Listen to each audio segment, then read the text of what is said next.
जिंदगी को सुकून से जीने के लिए, सर्वप्रिय होने के लिए, लोकप्रिय होने के लिए सर्वाधिक आप का प्रयोग करिए, फिर हम का प्रयोग करिए और सबसे कम मैं का प्रयोग करिए। नमस्कार, मैं हूं पंकज कांडपाल हल्द्वानी उत्तराखंड से और आप सभी दर्शकों का अपने YouTube चैनल पहाड़ी पी के पंडित पर हार्दिक स्वागत करता हूं। आज की चर्चा सिंह राशि पर रहेगी। सिंह राशि पर विशेष चर्चा करें उससे पहले एक नजर डालते हैं उन बदलते हुए ग्रहों की जो इस महीने परिवर्तन के साथ आपके राशि पर विशेष प्रभाव डालने वाले हैं। सबसे पहले बात करते हैं केतु ग्रह की, जो कि सिंह राशि पर गोचर करेंगे आने वाली 17 तारीख को। जी हाँ, अभी ये वर्तमान में आपके दूसरे हाउस पर है, लेकिन आने वाले 17 तारीख को ये आपके लग्न पर आ जाएंगे। सबसे बड़ा ग्रह बदलाव यही है। और इसके साथ ही जो दूसरा ग्रह बदलाव होगा, शनि, राहु, बुध और शुक्र, यानी कि जो राहु हैं वो आपके सप्तम हाउस पर चले जाएंगे। और वहीं गुरुदेव बृहस्पति की बात करें तो ये आपके 10वें हाउस से हट करके 11वें लाभ भाव पर चले जाएंगे, यानी कि मिथुन राशि पर गोचर करेंगे। वहीं मंगल लग्न पर जाएंगे तो सूर्य आपके 10वें भाव पर चले जाएंगे। अब जानते हैं इन ग्रहों के बदलाव से सिलसिलेवार आपके राशि पर क्या क्या प्रभाव पड़ने वाला है। बात करते हैं सबसे पहले उन व्यापारियों की। व्यापार के मालिक बनते हैं बुध देव, जो वर्तमान में अभी आपके 9वें भाव पर यानी कि धर्म आपके भाग्य स्थान पर गोचर कर रहे हैं। जी हाँ, यहाँ से इनके 1 और 11 का संबंध आपके बुध ग्रह से सीधे सप्तम भाव पर भी जाता है, क्योंकि सप्तम भाव व्यापार का कारक माना गया है।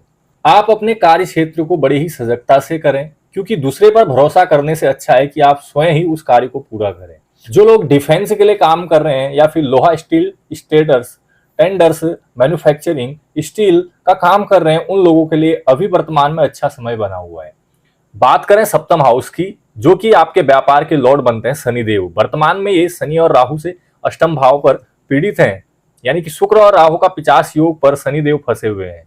ये उन व्यापारियों के लिए ज्यादा मेहनत करने का समय है जो प्रॉपर्टी का काम करते हैं, भूमि का काम करते हैं, क्रय विक्रय का, मैन्युफैक्चरिंग का, स्टील का, लोहे का, सीमेंट का या फिर लिक्विड का, तेल का। उन व्यक्तियों को ज्यादा सावधान और ज्यादा मेहनत करने की जरूरत है। बाहर के व्यक्तियों से उतना खतरा नहीं जितना अपने अंदर के व्यक्तियों से है, अर्थात भीतरघाती लोग आपका बिजनेस न चले ऐसे प्रतिदिन कुछ न कुछ उपाय करते रहते हैं, उन लोगों से सावधान रहने की जरूरत है। 14 मई के बाद आपके लिए एक अच्छा ग्रह संयोग यह है कि देवगुरु बृहस्पति आपके 11वें लाभ भाव पर गोचर करेंगे। जी हाँ, यहाँ से इनकी दृष्टि आपके पराक्रम को बढ़ाएगी, आपके साहस में वृद्धि होगी और पंचम भाव में जाने से विद्या, बुद्धि और विवेक को बढ़ाएगी। सोचने का तरीका आपका बदलेगा और आपके दिमाग में नए थॉट्स आएंगे। पंचम भाव में दृष्टि से ये आपको सोचने और विचारने का नया तरीका और अपने को संवारने का एक नया सलीका समझाएगा। आप अपने आप को तरासेंगे। गुरुदेव की व्यापार भाव में दृष्टि होने से ये आपके व्यापार में लाभ दिलाएगा। जो लोग बीमा करते हैं, फाइनेंस करते हैं, बैंकिंग का काम करते हैं, इंश्योरेंस करते हैं, उन व्यक्तियों को अधिक लाभ मिलेगा। 18 मई के बाद राहु आपके सप्तम यानी कि बिजनेस भाव पर आएंगे। आपको यह सावधानी जरूर बरतनी चाहिए कि अपने पार्टनर के साथ आपका लॉयल्टी का न हो पाना। साथ ही फाइनेंस और पैसे की लेन देन की जिम्मेदारी स्वयं लें, अन्यथा जो नुकसान होगा उसके जिम्मेदार स्वयं आप ही रहेंगे। अब बात करते हैं स्वास्थ्य की। स्वास्थ्य के लिए 17 तारीख के बाद ही केतु का सिंह राशि पर गोचर करना 18 महीनों के लिए। जी हाँ, ये आपके स्वास्थ्य संबंधित अनेक समस्याओं को बढ़ा सकता है। जहां केतु लग्न पर रहेंगे तो सीधे 7वें घर पर आपके राहु रहेंगे और राहु का सप्तम भाव से लग्न पर सप्तम दृष्टि हो जाना, यानी कि राहु मन का, ये आपको मानसिक पीड़ा पहुंचाएगा। काम का अधिक बोझ बढ़ना, भाग दौड़ रहना मानसिक स्थिति को दर्शाता है। काम की चिंता, घर की परेशानी, भाग दौड़, तनातनी, ये आपकी मानसिक समस्याओं को बढ़ाएगा। एलर्जी, स्किन की प्रॉब्लम, पेट की समस्या, रक्त विकार, पाइल्स, पथरी की समस्या, मूत्राशय में जलन, स्वप्न दोष, कमर में, हाथ पैरों में तेज चड़क के साथ दर्द होना एवं डायबिटीज, शुगर, ब्लड प्रेशर जैसी समस्याएं भी परेशान कर सकती हैं। इसलिए इन समस्याओं को नजरअंदाज ना करिए और अगर आप पहले से किसी रोग से ग्रसित हैं, डॉक्टर के द्वारा आपको किसी दवाई के लिए सलाह दी गई है तो उसे नियमित रूप से लीजिए और अगर कोई साइड इफेक्ट दिखाई दें तो उसको नजरअंदाज मत कीजिए। आपके लिए बेहतर यह होगा कि आप नियमित व्यायाम कीजिए, प्रातःकाल सुबह घूमने जरूर जाइए और संतुलित आहार लीजिए, भरपूर नींद लीजिए। अब बात करते हैं लव पार्टनर, वैवाहिक जीवन, दाम्पत्य जीवन, नए रिश्तों की। 17 तारीख के बाद राहु का आपके सातवें घर में प्रवेश होना, यानी कि आपके सर और आपके कंधों पर एक नई जिम्मेदारी का आना।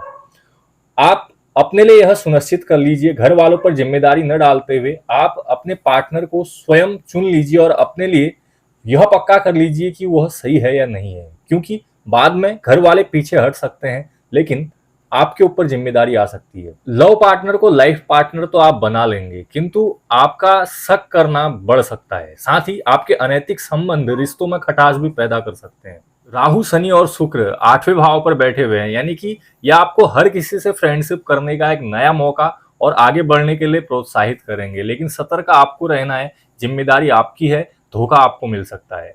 7वें घर के मालिक शनिदेव भी 8वें घर पर हैं, यानी कि आप अपने पुराने गलतियों को दोहराएंगे या फिर उनके बारे में सोचेंगे कि वह गलती मुझे नहीं करनी चाहिए। साथ ही स्त्रियों में कुछ समस्याएं देखने को मिलेंगी, जैसे कि हार्मोनल प्रॉब्लम।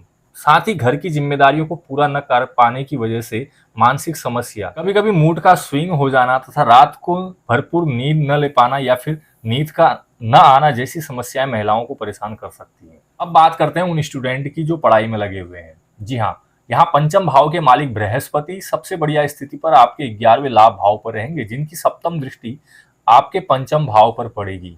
उन स्टूडेंट के लिए समय अच्छा है जो नीट की तैयारी पर लगे हुए हैं। अन्य डिफेंस से संबंधित परीक्षाओं के लिए तथा पीएचडी, स्कॉलरशिप, उच्च डिग्रियों के लिए भी अच्छा समय बना हुआ है। साथ ही जिनका समय विवाह के लिए पूर्ण हो रहा है, उन व्यक्तियों को विवाह के नए योग बनेंगे। नवंबर और दिसंबर तक भी विवाह के योग चलेंगे। साथ ही एक अच्छे संतान की भी प्राप्ति होगी। बात करें 12वें भाव मंगल की, तो यह आपकी यात्राओं को बढ़ाएगा। साथ ही पैदल चलना अधिक हो सकता है एवं यह आपके दैनिक खर्चों को भी बढ़ाएगा। साथ ही मंगल 12वें भाव पर होने का अर्थ है आप किसी को फाइनेंस लोन देने से बचें या फिर किसी की गवाही या झूठी गवाही देने से भी बचें। मंगल का 12वें घर पर होना इलेक्ट्रॉनिक सामान का अचानक से खराब हो जाना या फिर गाड़ी में किसी प्रकार की समस्या का होना खर्चों में हेरफेर ला सकता है। क्या उपाय करें? आपको बिल्ली को दूध और दही का दान करना चाहिए।